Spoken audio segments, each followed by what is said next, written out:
Hello everyone, welcome back to Tech AI. In today's video, I will show you how to turn off read receipts in WhatsApp.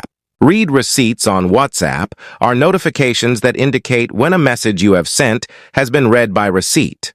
This feature helps you know when your messages have been seen by the person you sent them to. Turning off read receipts on WhatsApp can have several benefits like privacy, reduced social pressure, message flexibility, avoiding misinterpretation, respect others' privacy, maintain focus. Let's go. Step 1. Open WhatsApp application on your device. First, you see at very top is just conversation I have had with myself. So I can tap on that message. Long press on message. Then tap on info. You can see that those blue check marks means that it has been read. Step 2. Tap on 3 dots in top right corner to access settings.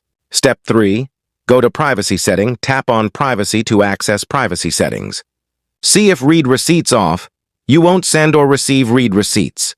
Read receipts are always sent for group chats. Step 4. Disable read receipts button. Once this is done, WhatsApp will no longer show read receipts to others when you read their messages. Thanks for tuning in. If you found this tutorial helpful, be sure to give it a thumbs up and subscribe to our channel for more tech tips and tutorials. See you next time.